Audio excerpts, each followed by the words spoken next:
What drives a desperate mother to attempt the impossible? Today, I'm going to tell you the extraordinary true story of Dr. Carla Antunes, a respected anesthesiologist whose life spiraled into addiction, crime, and imprisonment. But this isn't just another prison break tale. Inside the walls of an Arizona women's correctional facility, armed with nothing but a metal spoon and a mother's determination, Carla began a seemingly impossible task. Night after night, scraping away at concrete and soil, she dug toward freedom. Not for herself, but to save the daughter who was following her down the same destructive path.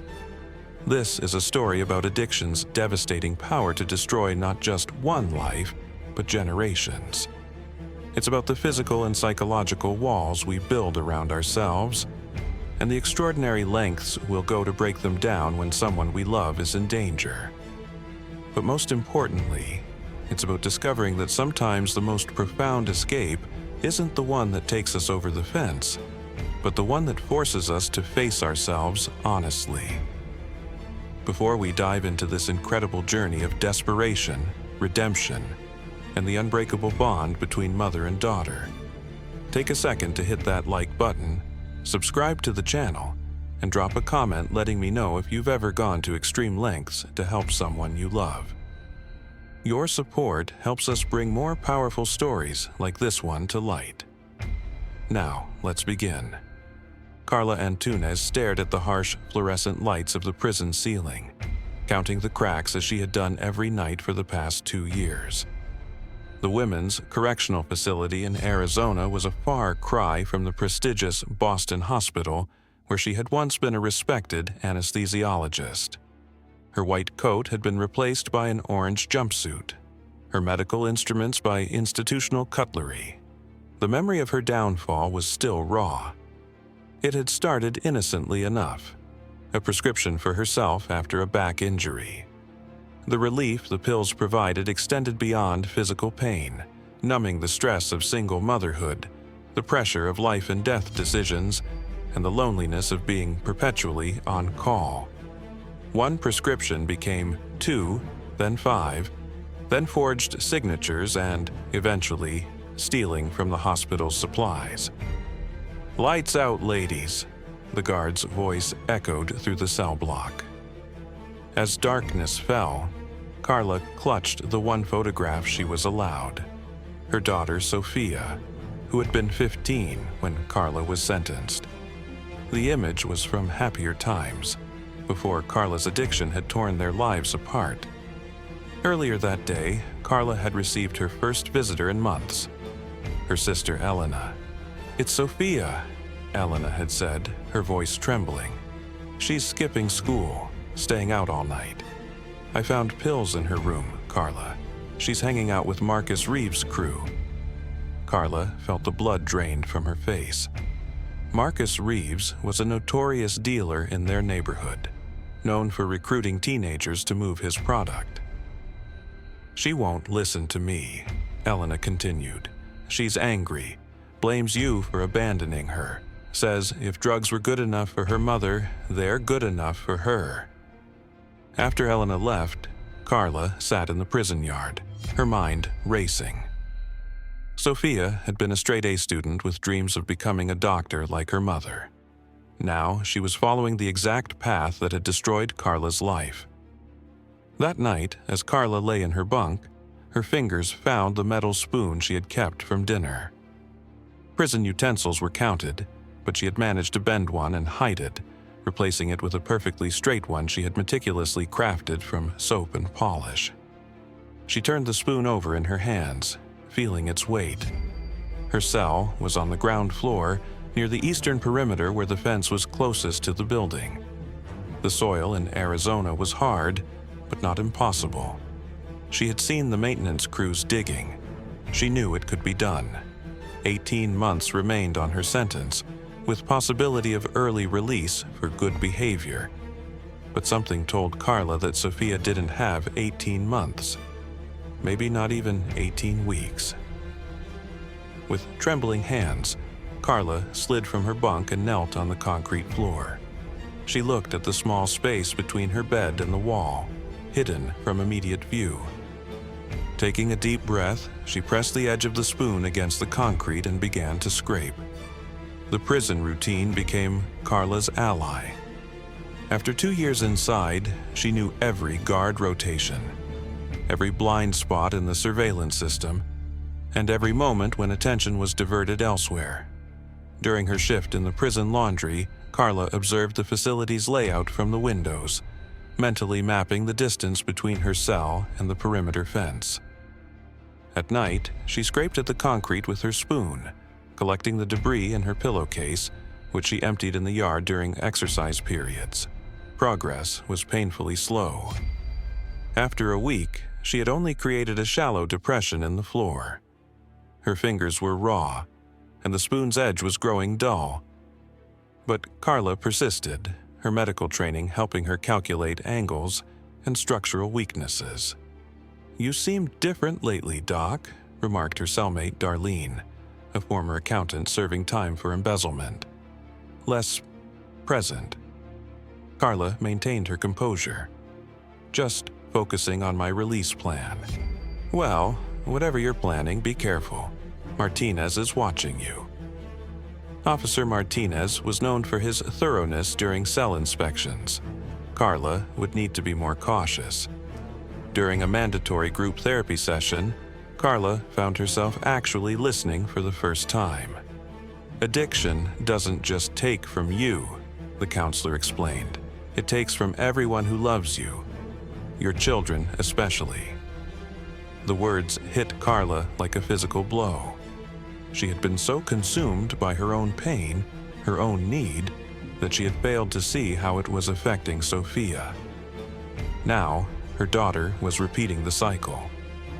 That evening, Carla received a letter from Elena. Sophia had been caught with drugs at school, not just using but selling. One more incident and she'd face juvenile detention. Carla's hands trembled as she read. Time was running out. She needed to accelerate her plan. During recreation the next day, Carla approached Tanya, an inmate with connections to the maintenance staff. "I need something that can cut through concrete faster than this," Carla whispered, showing her the worn spoon. Tanya raised an eyebrow. "That'll cost you." "I've got 3 months of commissary credit and my services as a medic for anyone who needs discreet attention." The deal was struck. 2 days later, Tanya slipped Carla a small piece of metal, sharper, stronger than her spoon. It wasn't much, but it would help. That night, as the prison quieted, Carla lay awake, fighting the familiar craving that clawed at her insides. The stress of her secret project had awakened her addiction. She could almost taste the opioids, feel the warm rush spreading through her veins. "No," she whispered to herself, "not again." Instead of giving in, Carla channeled her craving into her work. Each scrape of metal against concrete was a small act of defiance against the prison that held her and the addiction that had put her there. By morning, she had made more progress than in the previous week combined, but it was still just the beginning of what seemed an impossible task. As weeks passed, Carla's tunnel slowly took shape. What had begun as a shallow depression was now a narrow passage extending nearly 2 feet under her bunk. She worked only during the guards' scheduled breaks, timing each scrape and dig with precision. The physical labor was grueling, but it was the psychological battle that truly tested her. Every day brought new temptations. The prison had a robust underground market for drugs, and Carla knew exactly who to approach if she wanted to numb her pain. "You look like shit, Doc," said Monique, a dealer on the inside with connections to suppliers on the outside. "I got something that could help you sleep." Carla's mouth went dry with want. "No thanks," she managed, though every cell in her body screamed for relief. During a monitored phone call with Elena, Carla received news that both devastated and strengthened her resolve. Sophia overdosed last weekend. Elena said, her voice breaking. She's okay, they got to her in time. But Carla, she refused rehab. She's back with those people. That night, Carla sat on the cold floor of her cell, rocking back and forth as withdrawal symptoms she thought long conquered returned with a vengeance. Her skin crawled, her joints ached, and her mind replayed images of Sophia in a hospital bed, alone and afraid, just as Carla had been during her own overdoses. Darlene watched silently from her bunk, then climbed down and sat beside Carla. "I know what you're going through," she said quietly. "My husband was an addict. I used to steal from my company to pay for his rehab over and over again." Carla looked up, surprised by the revelation. "Did he ever get clean?" Darlene shook her head. "Number. But that doesn't mean Sophia won't. And it doesn't mean you can't stay clean, even in here." The moment of connection gave Carla strength. The next morning, she attended the prison's NA meeting for the first time, listening as others shared stories of lost families, lost careers, lost selves. When it was her turn, Carla stood. "My name is Carla, and I'm an addict. My daughter is following in my footsteps, and I can't be there to help her." Her voice cracked. "Every day I fight not to use, and some days I'm not sure I'm winning." The tunnel became both her salvation and her trigger. The stress of the work, the fear of discovery, and the desperation to reach Sophia pushed her closer to relapse. But each inch forward was also a testament to her determination, a physical manifestation of her love for her daughter. One night, Officer Martinez conducted a surprise inspection. Carla held her breath as he checked under beds, in toilets, behind books. "What's this?" he asked, picking up Carla's spoon, now worn to a thin, sharp edge. "I use it to eat yogurt," she replied calmly, though her heart pounded. "The regular spoons are too big." Martinez studied her face, then dropped the spoon back on her desk. "Get a new one from the cafeteria. This one's a safety hazard." After he left, Carla collapsed on her bunk, adrenaline coursing through her veins. The close call had nearly broken her, but she had survived, just as she would survive the night without using, and the night after that. The tunnel now stretched 4 feet beneath the floor. Carla estimated she needed at least 15 more to reach beyond the perimeter fence. With 8 months remaining on her sentence, she would need to work faster. But first, she needed to conquer the demons within. 5 months into her secret excavation, Carla faced a new obstacle. The soil had changed, becoming rocky and increasingly difficult to penetrate with her makeshift tools. Her progress slowed dramatically, adding weeks to her timeline. Meanwhile, news from the outside world grew more alarming. Elena reported that Sophia had dropped out of school entirely and moved in with people connected to Marcus Reeves. The police had questioned her about a series of pharmacy break-ins, though no charges had been filed. During a heavily monitored visitation day, Elena brought photographs of Sophia. Carla barely recognized her daughter, once vibrant and healthy, now gaunt with hollow eyes and sores around her mouth. The image burned itself into Carla's mind, fueling both her determination and her despair. "I've tried everything," Elena said, wiping tears. "She won't listen. She says I don't understand what she's going through." "But I do," Carla whispered. "I do understand." Back in her cell that night, Carla faced the hardest decision of her project. The rocky soil required stronger tools, which meant taking dangerous risks. During her shift in the prison workshop, where inmates assembled simple electronics for outside contractors, Carla managed to steal a screwdriver, an offense that would add years to her sentence if discovered. The theft weighed on her conscience. Throughout her addiction, Carla had justified every transgression. The forged prescriptions were because she needed to function for her patients.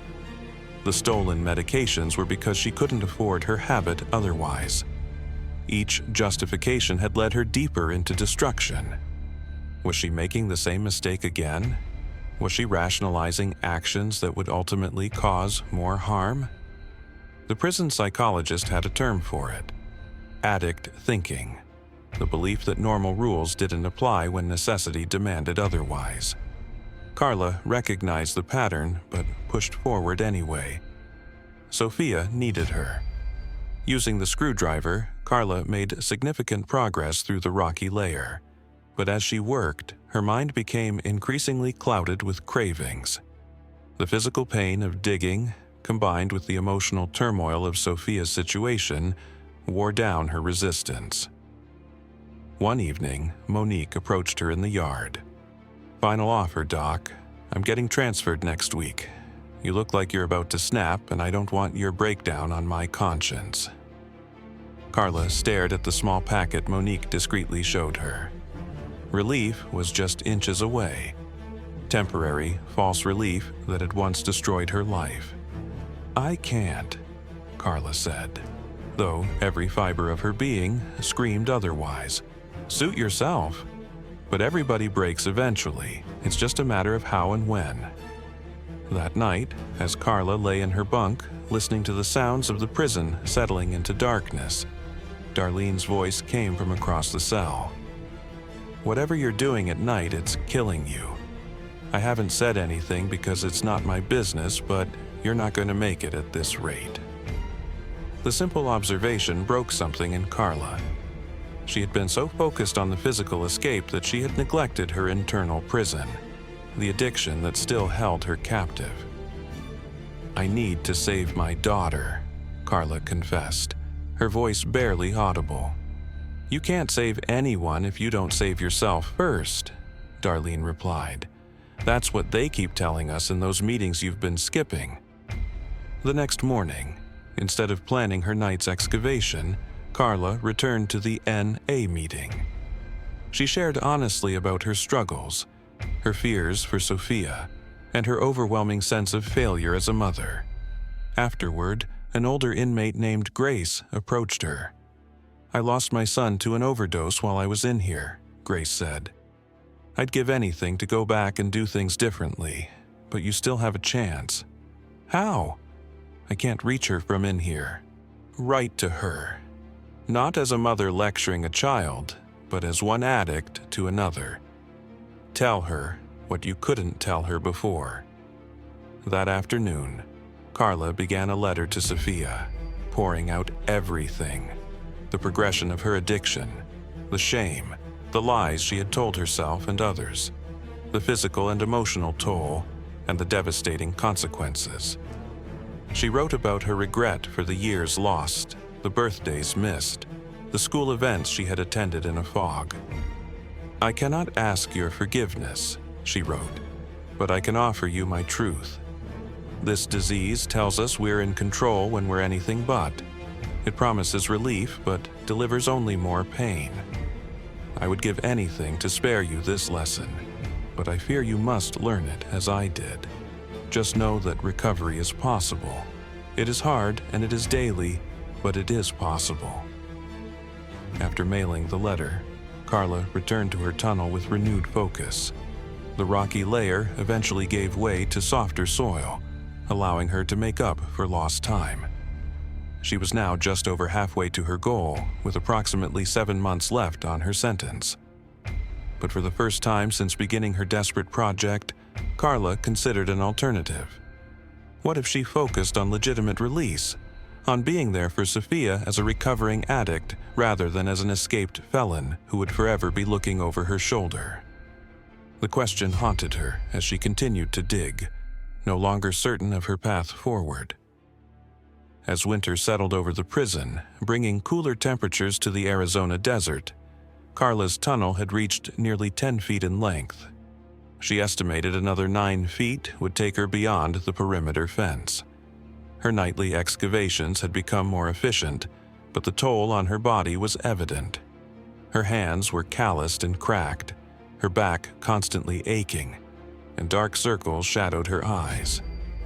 The response to her letter to Sophia came not from her daughter, but from Elena. "Sophia read your letter," Elena wrote. "She didn't say much, but she kept it. I saw her reading it again later. It's the first thing connected to you that she hasn't thrown away or destroyed."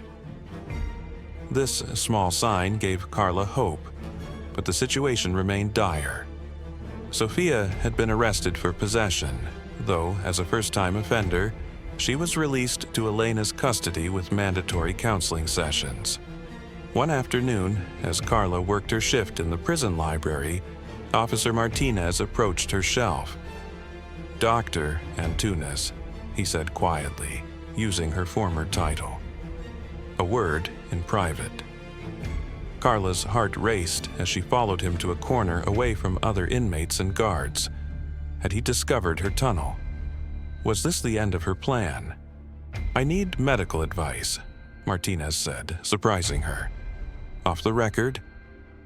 He explained that his teenage son had been injured playing football and was now taking prescription painkillers.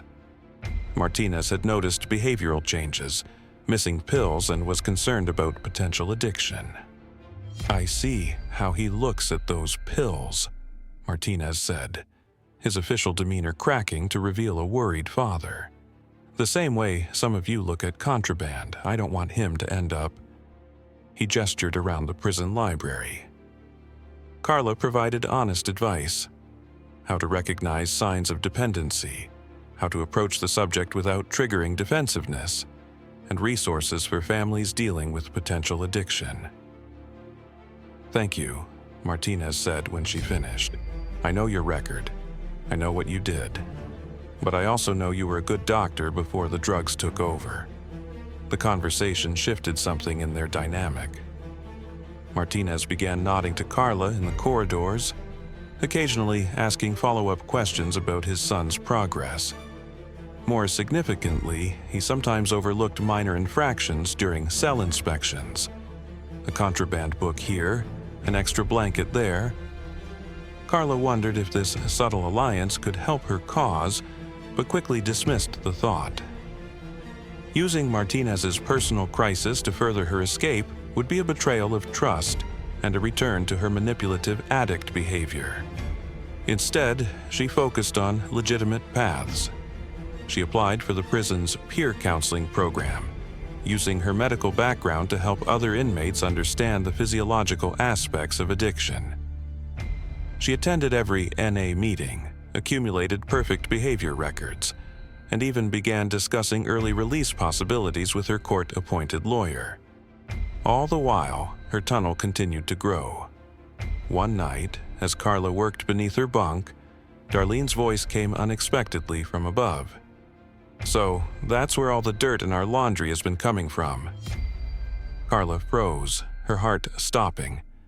Darlene's face appeared upside down over the edge of the bunk. "Relax," Darlene said. "If I was going to report you, I'd have done it months ago." Slowly, Carla emerged from the tunnel opening. "How long have you known?" "Since the beginning." "You're not as stealthy as you think, Doc." Darlene slid from her bunk and sat on the floor beside the tunnel entrance. "Is it for your daughter?" Carla nodded, too exhausted and surprised to deny it. "It won't work," Darlene said matter-of-factly. "Even if you make it out, then what? You'll be a fugitive. You think that's going to help her?" "I need to reach her before it's too late," Carla insisted. "And you think showing up as an escaped convict is the way to do that? You'll be proving everything she already believes about you. That you're irresponsible, that you break rules, that you take shortcuts." The words stung because they contained truth. Carla had been so focused on the physical escape that she hadn't fully considered the message it would send to Sophia. "I received my parole hearing in 3 months," Darlene continued. "I have a contact who works with teens in recovery. If your daughter is willing, they could get her into a program."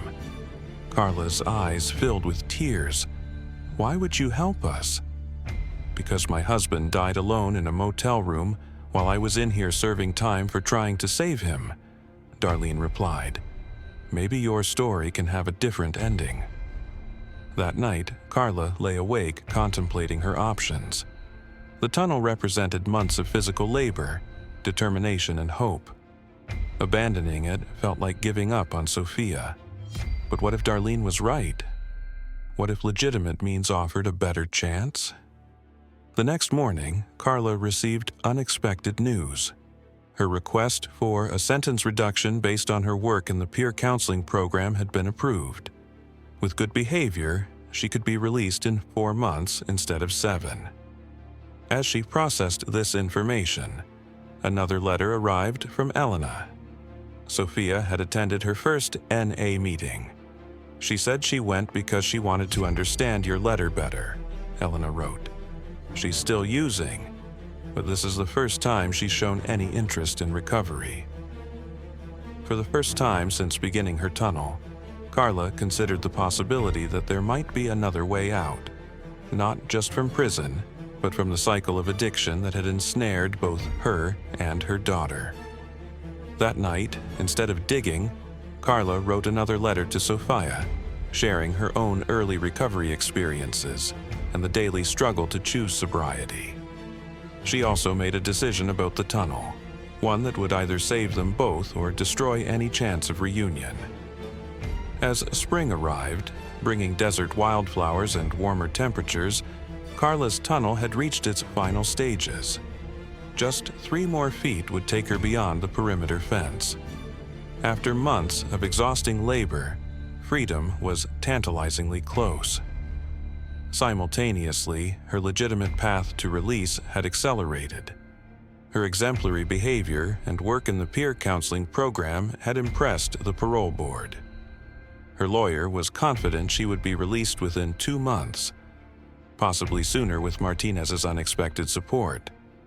The officer had become an unlikely advocate, submitting a letter commending Carla's positive influence on other inmates struggling with addiction.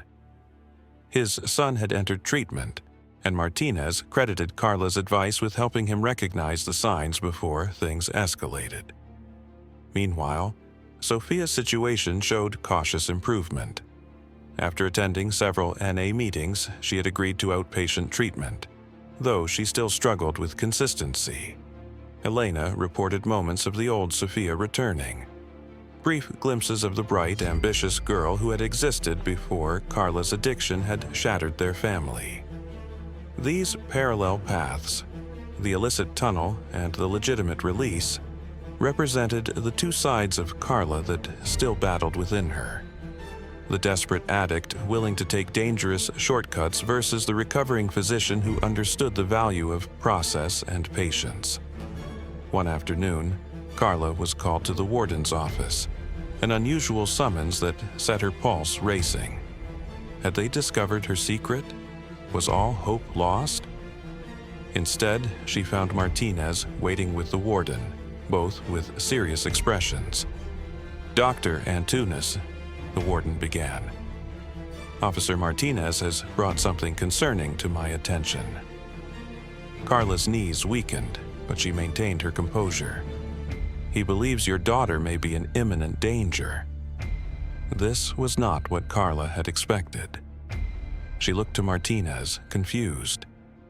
"My son attends the same outpatient program as Sophia," Martinez explained. "He overheard something. Marcus Reeves is looking for her. Apparently, she took something that belonged to him before entering treatment." The warden continued, "Normally, this wouldn't be a prison matter. But given your progress and proximity to release, we felt you should be informed." Carla's mind raced. If Sophia had stolen from Reeves, likely drugs or money, the danger was very real. People who crossed him often disappeared. "I've contacted your sister," Martinez added. "She's taking Sophia to stay with relatives out of state until things cool down. But I thought you should know." After returning to her cell, Carla paced frantically. The tunnel called to her more urgently than ever. With Sophia in danger, waiting for legitimate release seemed impossible. Yet escaping now would mean throwing away her parole opportunity, and possibly facing years of additional time if caught. That evening, Darlene found Carla sitting by the tunnel entrance, the worn spoon in her hands. "You're going through with it, aren't you?" Darlene asked. "I don't know," Carla admitted. "If something happens to Sophia while I'm in here, and if you escape and get caught, you'll be in here for years longer. How does that help her?" Carla had no answer. "You started this tunnel when you had no other options," Darlene continued. "Now you do, but you're still thinking like an addict, looking for the immediate fix instead of the sustainable solution." The observation hit Carla hard. Throughout her recovery, she had learned to recognize her addict thinking, the justifications, the rationalization of destructive choices, the belief that rules didn't apply when need was great enough. Was the tunnel just another manifestation of that thinking? A desperate grasp for control that would ultimately lead to more chaos? That night, as the prison fell silent, Carla made her final descent into the tunnel. She crawled through the narrow passage, feeling the weight of earth above her, the dampness of soil around her. The spoon that had started it all was clutched in her hand, worn now to a thin sliver of metal. When she reached the end of the tunnel, she sat in the darkness, feeling the vibration of the outside world just 3 feet away. Freedom was within reach. She could be outside the fence before dawn, finding her way to Sophia before Reeves did. But at what cost? What example would she be setting? How could she guide Sophia away from destructive choices while making them herself? In the suffocating darkness of the tunnel, Carla finally confronted the truth she had been avoiding. She couldn't save Sophia by becoming a fugitive. Her daughter needed more than a mother who appeared suddenly, frantic and desperate. She needed someone who could show her a sustainable path forward. Someone who understood recovery not just as an escape from consequences, but as a daily commitment to better choices. With tears streaming down her face, Carla began to refill the tunnel. The next morning, she requested a meeting with the warden. "I need to tell you something," she began, her voice steady despite her fear. "I've been digging a tunnel from my cell." The confession stunned the warden, who immediately ordered a cell search. When the tunnel was discovered extending nearly 15 feet toward the perimeter fence, the implications were clear. Carla could have escaped days ago. "Why tell me this now?" the warden demanded.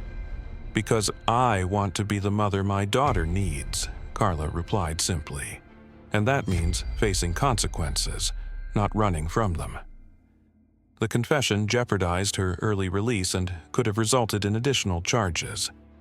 But Martinez, present during the search, spoke up. "She could have been gone," he noted. "Instead, she came forward. That has to count for something." The warden was unmoved. "It counts for something, but it doesn't erase what she did. There will be consequences, Doctor Antunes."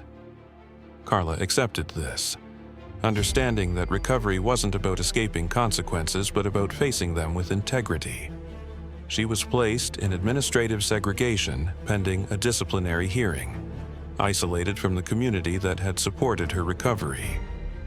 In solitary confinement, with only her thoughts for company, Carla wrote one more letter to Sophia, explaining her decision not to escape when she could have. "I realized that I can't show you a better path by taking shortcuts myself," she wrote. "Recovery isn't about being perfect. It's about making better choices today than you did yesterday, even when those choices are painful." As she sealed the letter, Carla didn't know if her parole would be revoked or if additional time would be added to her sentence. She didn't know if Sophia would understand her decision or resent her for not coming when she could have. But for the first time since entering prison, Carla felt truly free. Not from the walls that contained her, but from the addict thinking that had imprisoned her long before her conviction. The disciplinary hearing was held 3 weeks later. Carla sat before a panel of prison administrators, including the warden, prepared to accept whatever punishment they deemed appropriate. Her lawyer had advised her to emphasize her voluntary confession, but Carla was done with manipulation and strategic presentation of the truth. "I began digging the tunnel approximately 8 months ago," she stated plainly. "I used a spoon initially, then other implements I acquired. My intention was to escape and reach my daughter, who was in a situation similar to the one that led to my incarceration." The warden studied her with narrowed eyes. "And yet, you didn't escape when you had the chance." "Why?" "Because I realized I would be teaching my daughter that rules don't apply when we decide they don't. The same thinking that fueled my addiction." Martinez, present as a witness, added his perspective. "Dr. Antunes has been instrumental in our peer counseling program. Several inmates credit their sobriety to her guidance.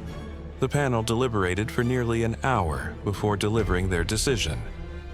Carla would lose her accumulated good behavior credits and her pending early release. However, no additional time would be added to her sentence, and she would not face new charges. Consider yourself fortunate, Dr. Antunes," the warden concluded. "Your decision to come forward likely saved you from years of additional incarceration as a fugitive." Carla returned to general population with 7 months remaining on her original sentence, longer than she had hoped, but shorter than she deserved.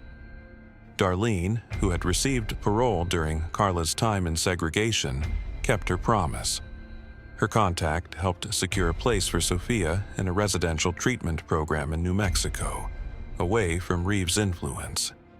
The months that followed were among the hardest of Carla's incarceration. Without the tunnel to focus her energy, and with her early release revoked, she struggled with feelings of failure and impatience. But she channeled these emotions into her work with other inmates, expanding the peer counseling program and developing a specialized track for medical professionals who had fallen into addiction. Elena visited monthly, bringing updates on Sophia's progress. After initial resistance, Sophia had embraced the treatment program, acknowledging the genetic component of addiction and beginning to understand her mother's journey. "She asked about you," Elena reported during one visit. "She wanted to know if you were continuing your recovery inside." Carla received this news with cautious hope. "Tell her I am, every day." In her final month of incarceration, Carla received a letter directly from Sophia, the first since her imprisonment began. "Mom," it began simply, "I'm 6 months clean today. It's the hardest thing I've ever done, but I'm doing it. The counselors here talk about the gift of desperation, how sometimes you have to hit bottom before you can start climbing up. I think I understand that now." The letter continued, describing Sophia's struggles with withdrawal, her anger at Carla that had masked deeper pain, and her gradual acceptance of her own vulnerability to addiction. "They say addiction runs in families," Sophia wrote, "but maybe recovery can too." On the day of her release, Carla stood at the prison gate wearing civilian clothes provided by Elena, simple jeans and a blue blouse that hung loosely on her frame. Martinez was there for the official processing. "Good luck, Dr. Antunes," he said, extending his hand. "My son is 10 months clean now. Your advice made a difference." Carla shook his hand, the gesture bridging their roles as officer and inmate for the first time. "Thank you for everything. How is he doing?" "One day at a time," Martinez replied with the familiar recovery phrase. "Just like all of us." Elena waited beyond the gate, alone. Carla had specifically requested that Sophia not be present for her release. Her daughter's recovery was still fragile, and Carla wanted their reunion to occur on neutral ground, without the shadow of the prison looming over them. As the gates closed behind her, Carla took her first free breath in nearly 3 years. The Arizona sun was bright, the desert air dry and clean. Freedom felt overwhelming, too bright, too loud, too open after the confined routine of incarceration. "Sophia wants to see you," Elena said as they drove away from the facility. "She's waiting at the hotel." Carla's heart raced with anxiety and anticipation. "Is she ready? Am I?" "I don't think anyone's ever completely ready," Elena replied. "But you both have the tools now." The hotel was modest, located on the outskirts of Phoenix. Elena led Carla to a small conference room they had reserved for privacy, then left her at the door. "I'll be in the lobby," she said. "Take all the time you need." Carla entered the room alone. Sophia stood by the window, her back turned. She had grown taller, her adolescent frame filling out into young womanhood. Her hair, once long and often dyed in bright colors, was cut short in a practical style. At the sound of the door, Sophia turned. For a moment, mother and daughter regarded each other in silence, both changed, both bearing the marks of their separate but parallel journeys through addiction and toward recovery. "Hi, Mom," Sophia said finally, her voice deeper than Carla remembered. "Hi, sweetheart." Neither moved immediately. The gap between them represented years of absence, pain, and broken trust. A chasm that couldn't be crossed in a single step. "I got your letters," Sophia said. "All of them. Even the ones I pretended not to read." "I got yours too. I'm so proud of you, Sophia. 6 months is..." "7 now," Sophia corrected. 7 months and 12 days. Tears filled Carla's eyes. "That's amazing." "They told me about the tunnel," Sophia said, surprising Carla. "Elena thought I should know. You could have escaped, but you didn't." Carla nodded, unable to speak past the emotion in her throat. "That's when I knew you were really serious about recovery," Sophia continued. "Not just saying things you thought I wanted to hear." Slowly, Sophia crossed the room, each step deliberate. When she reached Carla, she hesitated, then extended her hand. A formal gesture that acknowledged the distance still between them, but also offered connection. Carla took her daughter's hand, feeling the strength in it, the resilience. "I'm still angry sometimes," Sophia admitted, "about the years we lost, about what happened." "You have every right to be," Carla replied. "I can't change the past, but I promise to be present now. One day at a time." Sophia's face softened at the familiar recovery phrase. "One day at a time," she repeated. They didn't embrace, not yet. That would come later, after more conversations, more shared meetings, more rebuilt trust. But as they stood together in that hotel room, hands linked, Carla understood that this was the true escape. Not from prison walls, but from the destructive patterns that had imprisoned them both. Outside, the Arizona landscape stretched vast and open, offering not just freedom, but possibility. The road ahead would not be easy. Recovery never was. But for the first time, Carla and Sophia would walk it together, armed with the understanding that had come at such great cost, that healing wasn't found in escape, but in facing life's challenges with courage and integrity. 2 months later, Carla sat in a circle of plastic chairs at a community center in Albuquerque, where she and Sophia had settled temporarily. The room was filled with people of various ages and backgrounds, all connected by the common thread of addiction and recovery. "My name is Carla, and I'm an addict," she began, the words now familiar and honest rather than shameful. "Today, I'm 1,127 days clean." Supportive murmurs followed her introduction. In the circle, Sophia sat 3 chairs away, close enough to be present, with enough distance to maintain her own identity in recovery. They had agreed to attend the same meetings, but to give each other space within the recovery community. After the meeting, they walked together to a nearby diner, a weekly ritual they had established. Over coffee for Carla and hot chocolate for Sophia, they discussed their week, their challenges, their small victories. "I got accepted to community college," Sophia announced, a hint of her old enthusiasm breaking through. "Just 2 classes to start. I'm not ready for full-time yet." "That's wonderful," Carla replied, resisting the urge to push for more, the old physician's habit of prescribing rather than listening. "How do you feel about it?" "Scared, excited, mostly scared," Sophia admitted. "But my counselor thinks it's a good step." Carla nodded, remembering her own tentative re-entry into society. She was working now too, not as a doctor, her license long revoked, but as an intake coordinator at a local treatment center. The position utilized her medical knowledge while respecting the professional boundaries her conviction had created. "Mom," Sophia said suddenly, "I want to ask you something." "Anything." "The tunnel, how far did you actually get?" Carla was surprised by the question. They rarely discussed the tunnel directly, though its existence and Carla's decision to reveal it rather than use it had become a powerful metaphor in their healing. "About 15 feet, Carla answered, maybe 3 feet short of the outer fence. Sophia considered this. That's a lot of digging with just a spoon. It wasn't just about digging, it was about hope, about believing I could reach you. But you stopped. I realized that escaping wouldn't help you. You needed me to show that recovery is possible even when it's hard, especially when it's hard." Sophia was quiet for a moment, stirring her hot chocolate.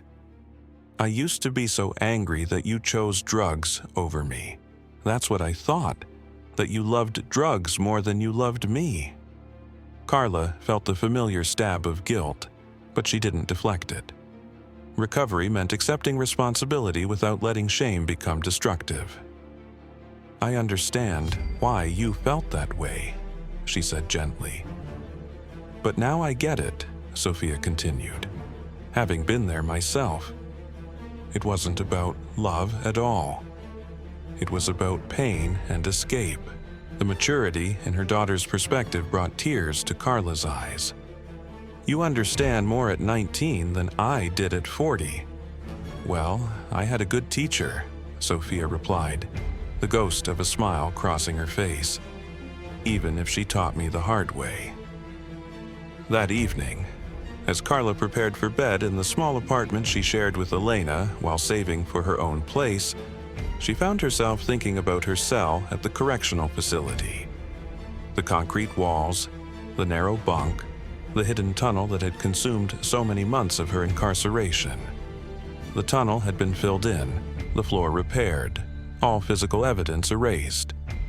But its legacy remained in the choices Carla made each day, in the relationship slowly rebuilding between mother and daughter, in the understanding that true freedom wasn't about physical escape, but about liberation from the chains of addiction and deception.